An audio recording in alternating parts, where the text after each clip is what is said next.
Assalamualaikum warahmatullahi wabarakatuh. Hari ini kami akan merungkaikan 4 perkara pelik semasa hijrah Rasulullah. Sebelum itu, apakah hijrah Rasulullah?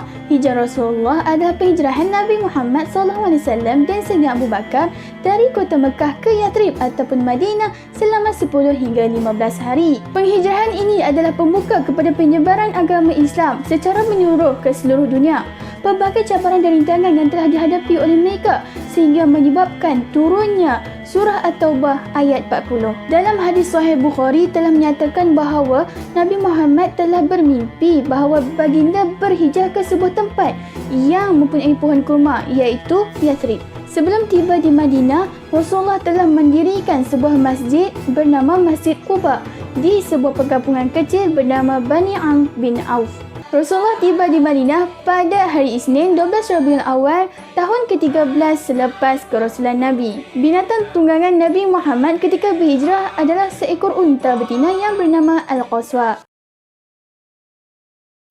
Dalam kitab tafsir Ibnu Katsir surah Yasin ayat 8 dan 9 telah diturunkan wahyu kepada Nabi Muhammad untuk berhijrah.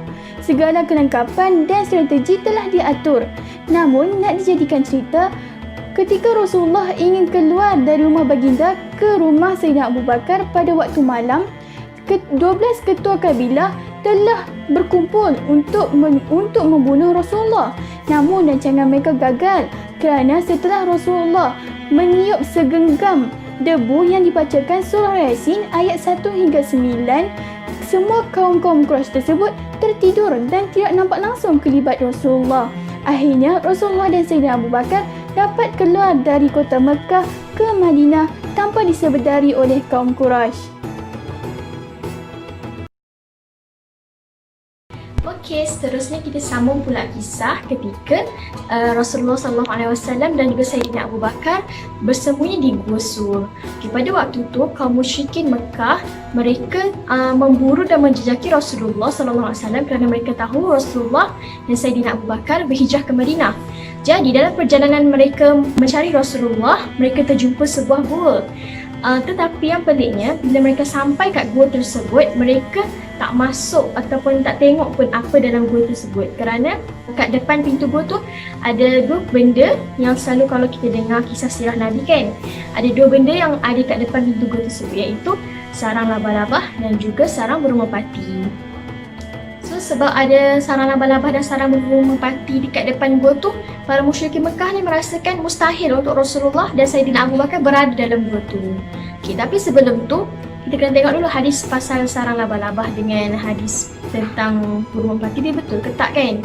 So untuk hadis tentang kisah sarang labah-labah, ada khilaf ulama tentang kesahihan hadis tersebut kerana hadis tersebut dhaif. Tetapi Imam Ibn Katsir telah menukilkan hadis tersebut dalam kitab-kitab sirahnya. Jadi ini menunjukkan bahawa hadis tersebut boleh digunakan kerana tak ada kaitan dengan akidah dan juga ibadah. So kita boleh gunakan hadis tersebut sebagai pengajaran untuk diceritakan. Sebaliknya hadis tentang sarang burung merpati tu pula, hadis tu adalah tak sabit. Jadi kita tak boleh guna hadis tu sebagai penceritaan. Jadi ceritanya bila mana kafir Quraisy tak dapat nak menangkap Nabi pada malam Nabi berhijrah, kafir Quraisy ni menawarkan 100 ekor unta kepada siapa yang dapat tangkap Nabi ataupun bunuh Nabi. Pada suatu hari datang seorang lelaki berjumpa dengan sekumpulan Bani Sudlij dalam satu perhimpunan, dan di antara mereka ada Suraqah, sambil lelaki tadi melaung berkata bahawa dia nampak kenderaan Nabi dan Abu Bakar di pesisiran pantai. Bila mana Suraqah ni dengar dan percaya itu adalah Nabi, dia terus bangun lantas bergegas dapatkan kuda dia buru Nabi secara sendirian kerana dia nak dapatkan ganjaran 100 ekor unta tu. Suraqah pun akhirnya dapat kejar Nabi, tapi bila mana dia mendekat, kaki kuda dia terbenam ke dalam pasir tanah sehingga dia terjatuh.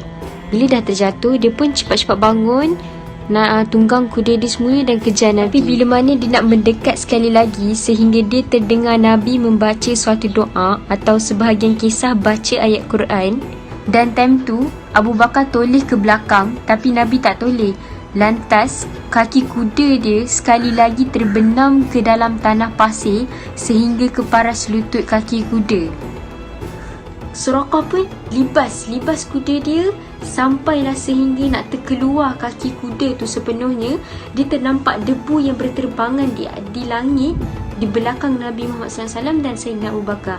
Dan pada ketika itu, yakinlah Suraqah bahawa itu adalah Nabi yang benar, Nabi yang diutuskan oleh Allah Subhanahu Wa Taala. Maka Suraqah pun dah start panik dan takut, lantas dia melaung meminta pertolongan dan meminta maaf kepada Nabi atas orang-orang awam, orang-orang kafir Quraisy ni yang anggap Nabi membawa ajaran sesat.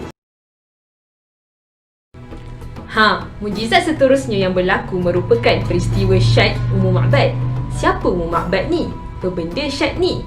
Ummu Ma'bad Al-Khuzaiyah merupakan seorang wanita yang sentiasa memberi makan dan minum kepada sesiapa saja yang melewati kemahnya. Kiranya kemah Ummu Ma'bad ni macam Rain Arlah pada zaman dahulu. Kisah ini bermula apabila Rasulullah SAW dan sahabat-sahabatnya ingin meneruskan perjalanan hijrah mereka ke Madinah. Lalu mereka singgah sebentar di kemah Ummu Ma'bad. Setibanya mereka di sana, Rasulullah meminta sedikit daging dan kurma untuk dijadikan bekalan. Akan tetapi, Ummu Ma'bad kata bahawa dia tidak mempunyai apa-apa bekalan makanan dan minuman melainkan seekor kambing betina yang dipanggil Syad yang berada di tepi kemah tersebut. Lalu Rasulullah pun bertanya perihal Syad tersebut.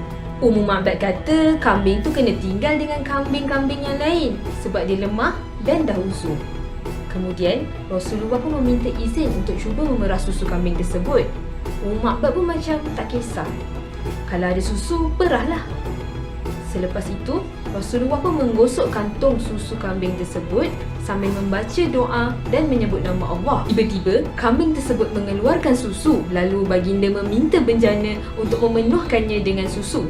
Kemudian, Rasulullah memberi minum kepada Ummu Ma'bad sehingga dia kenyang dan kepada sahabat-sahabatnya, barulah baginda meminumnya.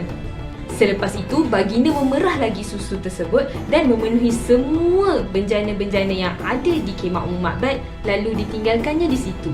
Selepas itu, mereka pun meneruskan perjalanan hijrah.